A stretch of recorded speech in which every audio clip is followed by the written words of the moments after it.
The stars over Varelia shimmered like diamonds scattered across an endless black sea.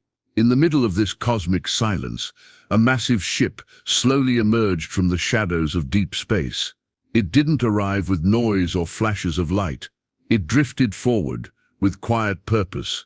Its hull faded with age, but glowing with hidden power. This was the Arcspire, the last of the great human motherships, once feared, then forgotten. 2 centuries had passed since the humans withdrew from the galaxy. Most believed they had faded into extinction. Others thought they had locked themselves away in shame, tired of war and destruction. Now the humans were back. Commander William Voss stood at the central observation deck of the Arcspire, staring down at Varelia. The planet glowed with soft blue and green hues, a place known across the galaxy as a neutral ground for diplomacy and trade. Orbiting it were hundreds of vessels, each representing a different species, each waiting for the summit to begin. Voss was tall and broad-shouldered, his dark uniform crisp and unmarked. His face showed years of service, calm eyes, a steady jaw, and a faint scar along his temple. He was not a man of many words, but every decision he made carried weight. Behind him, Admiral Lyra Hayes approached. "Fleet is holding formation, sir," she said. "We've kept our active systems low as requested." "Good," Voss replied. "Let them think we're rusty." Hayes gave a faint smile. "Let them wonder." The truth was, the fleet following the Arcspire was anything but obsolete. The ships may have looked old, their frames patched and their designs outdated, but beneath their armor lived technology the galaxy hadn't seen before. Tech born from decades of isolation, loss and learning. William Voss turned from the window and began walking toward the command chamber. On the way he passed rows of human officers, engineers and scientists, all focused, all quiet. They knew what this moment meant. This wasn't just an unveiling, this was a return. In the command chamber, large transparent displays lit up the faces of alien vessels orbiting nearby. Ships of the Jorathi, the Karenians, the Rilari Alliance, and most notably, the massive warships of the Jetty Dominion. "Any response from the Council?" Voss asked. "Council confirms our invitation," Hayes said. "We're cleared to send 1 representative to the main floor tomorrow." Voss nodded. "That will be me." There was a pause. "Are you sure?" Hayes asked, her voice quieter now.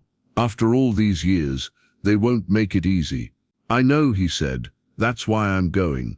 He moved to a private console and tapped in his access code.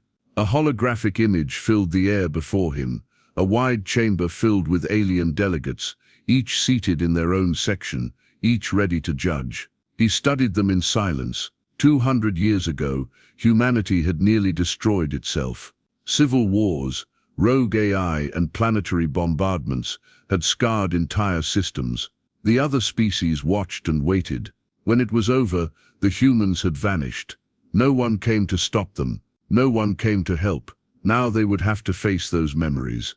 Light years away, deep inside the Jetty Dominion warship Coronach's Eye, High Arbiter Suluk Tarn stared at the image of the Arcspire with narrowed eyes. His wrinkled brow furrowed. His claws tapped the armrest of his throne-like seat. "So," he muttered, "the ghosts have returned." A younger officer stepped forward. "They say it is a diplomatic visit. They bring ships but keep their weapons cold." Suluk Tarn snarled. "Weapons cold for now." He stood, his long robe dragging across the floor. "Send word to our envoys on Varelia. I want eyes on every human ship. If they mean war, we strike first." Back aboard the Arcspire, Voss stood in his quarters, staring at a small photo in his hand. It was old and faded, himself as a child, sitting on the shoulders of a man in a military coat. His father. He remembered the day his father left for his last mission, a mission to shut down an AI fleet gone rogue. The mission failed. His father never returned. That day marked the end of human expansion and the beginning of their retreat. Now William Voss was stepping into the galaxy his father tried to save, not with force, but with purpose. The stars outside the ship continued to shine, unaware of the history about to unfold. The Arcspire turned slowly, adjusting position. The fleet followed, silent and steady, like shadows from a forgotten age. Humanity had returned. The next morning, the arc spire floated above Varelia like a silent guardian. Its large, dark hull shimmered in the planet's soft light.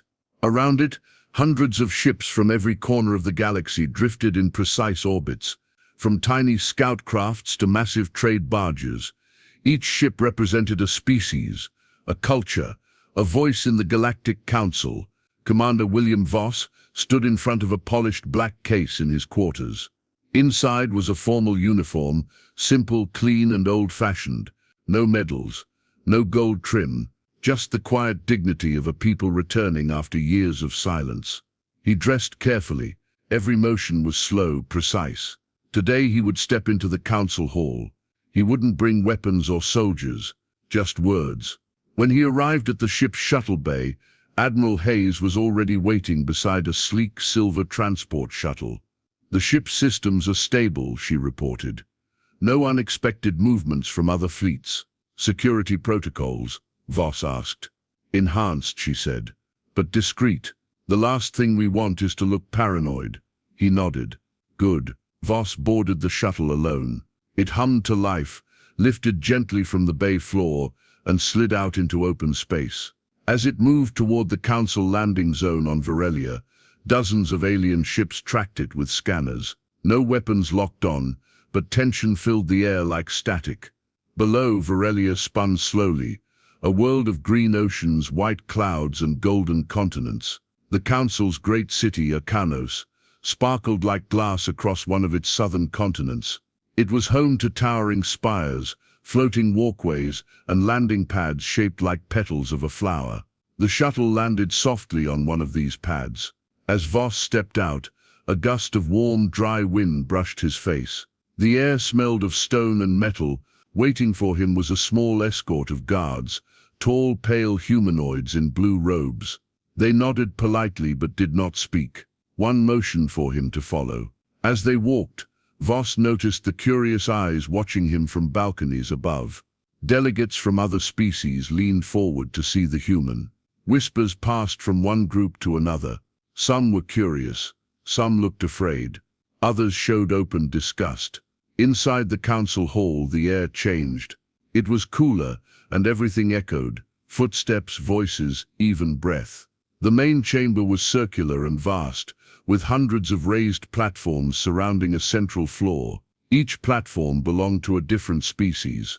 Jarathi, tall and tree-like, with glowing veins; Carenians, aquatic beings sitting in floating water spheres; Jetis like Sulektan, with sharp scales and glowing red eyes; Rolari, with soft voices and feathered limbs. And now, once again, humans. A soft chime rang. "Human delegate," a mechanical voice announced. "You may speak." Voss stepped to the center of the chamber. He looked up, surrounded by countless eyes. He didn't smile. He didn't raise his voice. He spoke simply.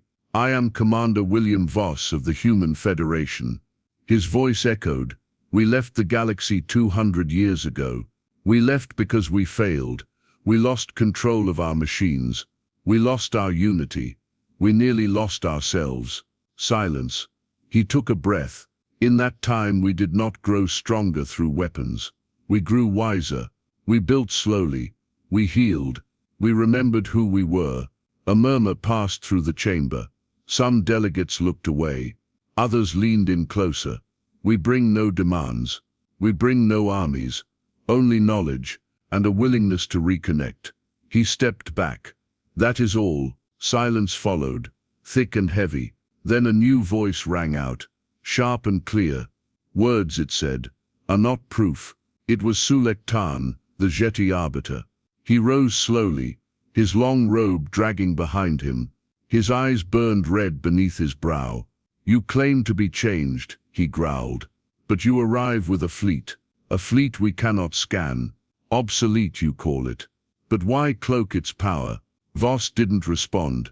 He didn't have to. Sulektan turned to the chamber. "The last time humans promised peace, they left planets in ash. We Jeti remember. We all should." More murmurs. Some nodded. Others shifted uncomfortably. Voss finally spoke. If you wish to judge us by what we do now, not what we were. Sulektan sat down, unimpressed. The chime rang again. The council session was over. For now, back on the arc spire. Hours later, the crew was quiet. Voss returned to his quarters, exhausted, but rest would have to wait. An alarm pulsed softly through the corridor. Admiral Hayes appeared on his comm screen. Her face was tense. "Commander," she said, "one of our scout ships just suffered a breach. No casualties, but the damage was intentional." Voss straightened. "Sabotage?" he asked. Hayes nodded. "Looks that way." Voss stared at the display of the damaged ship. A small, clean cut in the outer hull, made with precision. "Whoever did this," he said slowly, "wanted us to notice." Far across the galaxy, in a darkened chamber aboard the Coronach's Eye, Sulektan watched the report from a secret channel. A faint smile crept across his face. "So," he whispered, "let the games begin." The day of the fleet unveiling arrived under a pale yellow sun. Virelia's skies were clear, its orbital space buzzing with anticipation. On every communication frequency, across hundreds of ships and planets, the message was the same. The humans were about to reveal their fleet. The Galactic Council had granted permission for a live demonstration, though it was not without protest. Several species voted against it. Others abstained. The final decision was narrow, and tension was high. Commander William Voss stood once more on the Arc Spire's command deck. Through the large observation window, the fleet was perfectly aligned, dozens of ships floating in geometric formation. The vessels varied in size and design. Some were long and sleek, shaped like arrows. Others were short and compact, like armored insects. All of them had one thing in common: age. Their hulls were faded. Their edges were worn. Their paint was chipped or missing. They looked like ruins from another time. "Status report," Voss said calmly. Admiral Hayes answered from the side console. "Fleet systems are stable. Power signatures are within acceptable limits. No sign of targeting from alien vessels.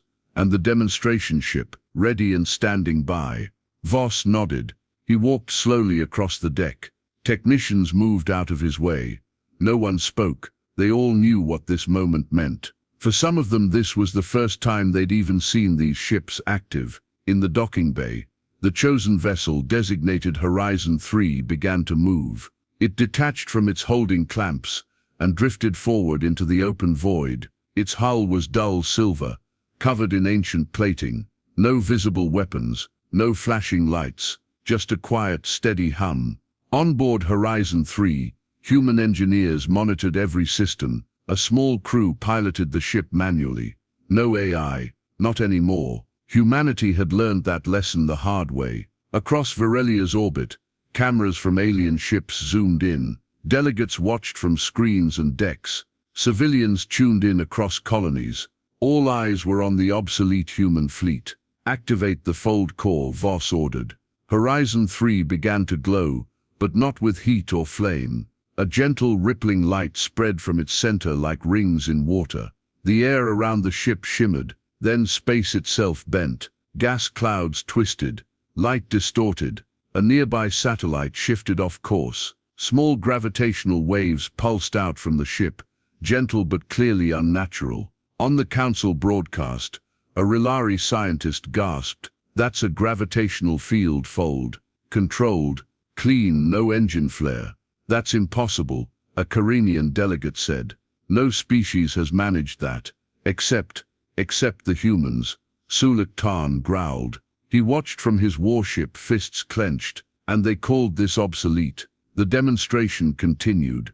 Horizon 3 began to drift in reverse, not by thrusters, but by warping the space behind it. The ship folded distance without moving fast. It slid through gravity like a fish through water. No heat, no exhaust, no damage to surrounding objects. Inside the council hall, shock rippled through the delegates. "This tech is centuries ahead," one murmured. "No, it's older," said another. "It's perfected." Back on the arc spire, Hayes looked at Voss with quiet awe. "They're stunned," she said. "They should be. Voss replied. But that's not the point. What is the point then? He turned from the window. To show them what we could do, and what we chose not to do. After the demonstration, Voss appeared once again before the council. The chamber was louder now. Voices overlapped. Some praised, others questioned. A few demanded full access to human designs. High Arbiter Suluk Tarn stood slowly. His presence silenced the room. You bring these ships, he said, and call them peaceful. You say they are obsolete, yet they control space itself.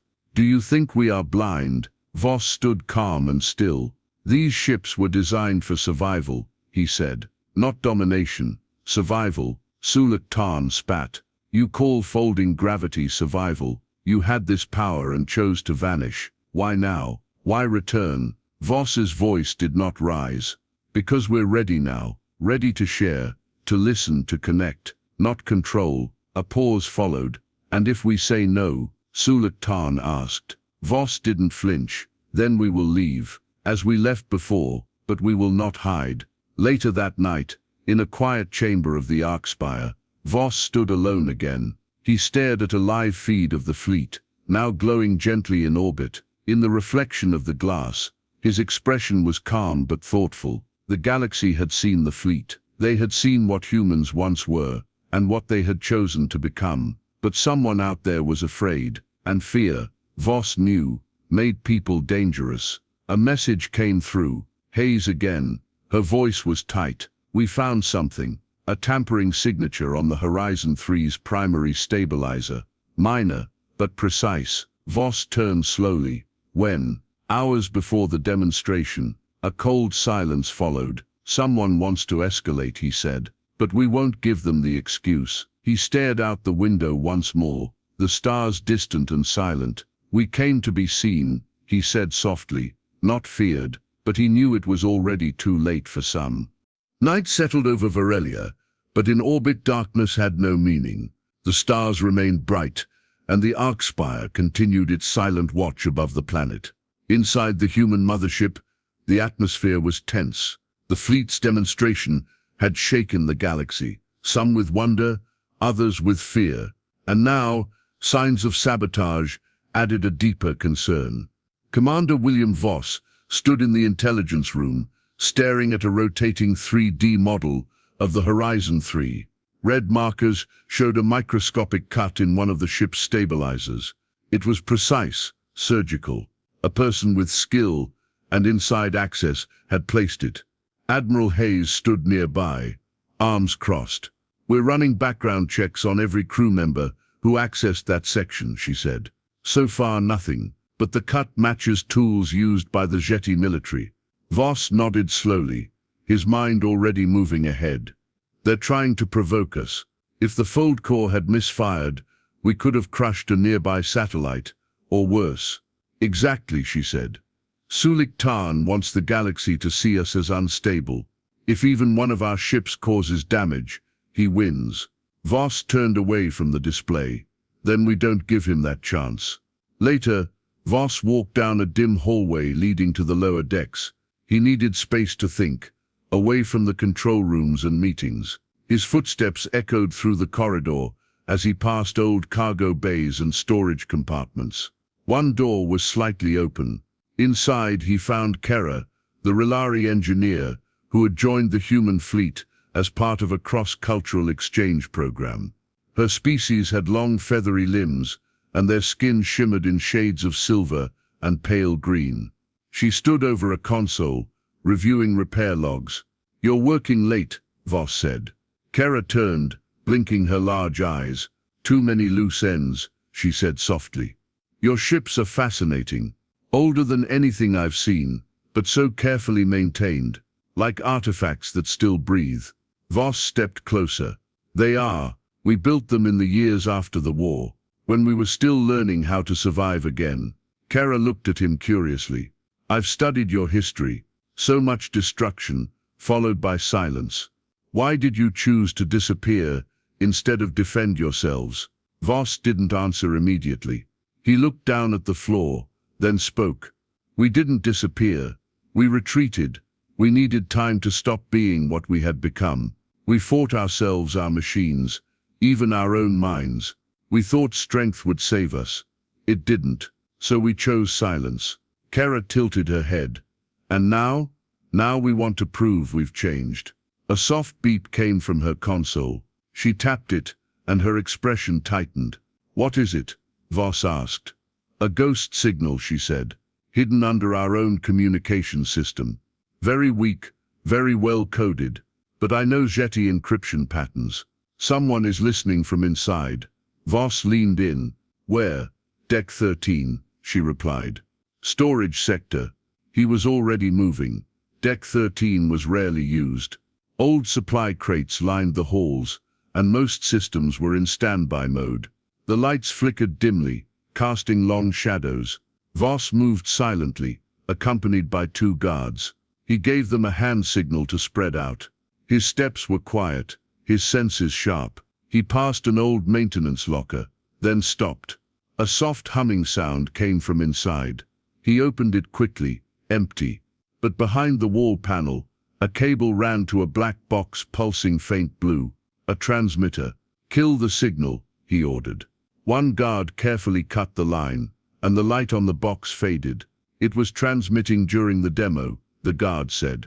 Sending data out, coordinates, energy readings. Voss stared at the dead box. They're planning something. This was scouting, not just sabotage. That night, Voss sat in his private quarters, holding an old photograph again, his father in uniform, smiling on a training deck. He remembered the explosion, the reports, the final message that never came through. His father had died trying to disable a rogue AI fleet that humanity had created. Machines meant to protect had turned on their creators.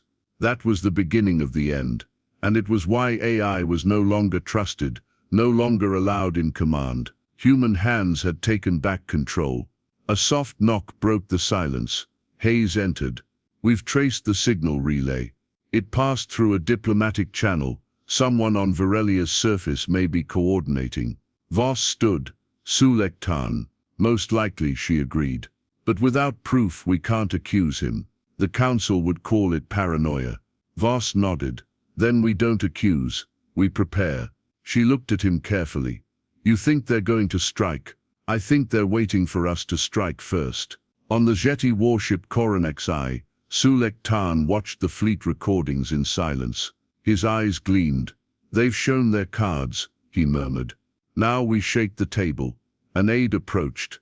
Our asset is in place aboard one of the human ships. When the order comes, Sulektan raised a clawed hand. Not yet. Let the humans enjoy their moment. Then we will show the galaxy what they truly are. He leaned forward, his voice a whisper. They lit a fire long ago. Let's see what burns now. The Arcspire drifted in the silence of space like a calm giant. From a distance, nothing appeared wrong. The human fleet was still, their lights soft and steady, as if resting after a long journey. But inside, tension crackled like static before a storm. Commander William Voss walked swiftly through the upper command deck, passing rows of officers and technicians. Everyone was on alert. The transmitter found the night before wasn't just a signal leak. It was part of a much larger plan. Now intelligence reports confirmed their worst fears. There's a secondary breach, Admiral Hayes said, walking beside him. This time, it's on Nova 6, another ship in our main formation. Same pattern? Voss asked. Hayes nodded. Same method, small but targeted interference. This one's closer to the core systems. They entered the tactical chamber, where a holographic model of the fleet hovered above the center console. Nova 6 glowed in orange, signaling active concern. Kara, the Relari engineer, stood waiting with her tablet in hand. She had barely slept. I traced the breach to an access panel, just outside the ship's fold drive, she said. If tampered with during an activation cycle, it could destabilize the drive field, enough to cause a collapse. Would it destroy the ship? Voss asked. Not completely, Kara replied, but it would look like an engine failure, and it would send debris flying into surrounding ships. Voss stared at the glowing ship model. Nova 6 was scheduled to perform a flight maneuver during tomorrow's final presentation. If something went wrong, The explosion would happen in full view of the Galactic Council. They want chaos, he said. They want fear. Hayes stepped forward. Then we cancel the presentation. Voss shook his head. If we cancel, they'll claim we're hiding more. We finish what we started, but on our terms. Later that day, inside the main hangar of Nova 6, Voss and Kara moved carefully through the maintenance shafts. The area was dim, the usual crew replaced with security teams. Engineers checked every corner of the engine housing. Right here, Kara whispered, pointing at a narrow panel. The access seal was broken, then resealed by hand, not logged in any official record. Voss crouched, removed the panel, and found a small device no bigger than a coin, black, smooth and blinking slowly. A timed disruptor. It would have triggered the moment the fold drive engaged. Kara stared at it. Whoever planted this knew exactly what they were doing. We need to find out who they are, Voss said, slipping the device into a sealed case.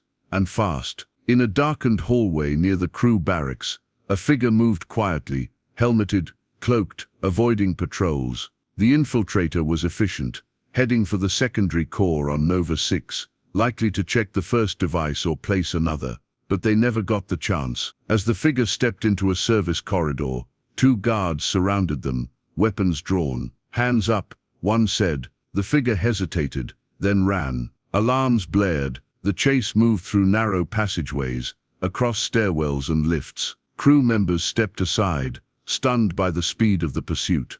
Voss received the alert and rushed to intercept. He moved through the lower levels until he found himself face to face with the fleeing agent in a storage bay. Stop, Voss commanded. The figure turned, raising a compact energy pistol. But before he could fire, Kara appeared behind him and struck with a stun rod. The agent dropped instantly. Voss knelt and removed the helmet. Underneath was a humanoid male, not human. His skin was scaled, eyes red. Jetty, Voss said. Of course. In the council chamber, chaos erupted hours later as Voss presented the evidence. A live video showed the recovered devices, the infiltration logs, and the agent now restrained, giving a full confession. He spoke of direct orders from High Arbiter Suluk Tarn to sabotage the fleet during the final demo. His mission to trigger an engine failure, create a panic, and blame human technology. Voss stood before the council. This was not a misunderstanding, he said firmly. This was a plan to destroy trust, to start a war. Suluk Tarn stood in his place, trying to speak, but the council silenced him. You will be held until a full investigation is complete, the council speaker declared. The Dominion has violated council peace protocols. Some Zeti delegates walked out in protest. Others remained silent. Back on the Arc Spire, quiet returned, at least for now. Voss stood once again at the observation window, watching the stars. Hayes entered behind him. You did it, she said. No, he replied. We avoided disaster. That's not the same. She nodded. Kara entered, handing him a small drive. What's this? He asked. A backup of the original demonstration, with full tech logs. Share it. Let them study it. Let them know we weren't bluffing. Voss took the drive and looked at her. You still trust us. I trust what I saw, and I trust what you did. Voss turned back to the stars. We showed them our past, he said. Now let's see if they believe in our future. The days that followed were strangely quiet. No ships moved out of formation. No threats were exchanged. No weapons charged. The vast space around Varelia, once buzzing with tension, now hung in stillness. But this silence felt different. It wasn't the silence before a storm. It was the silence of waiting. On the Arc Spire, Commander William Voss reviewed the Council's final message. A decision had been made. The evidence was undeniable.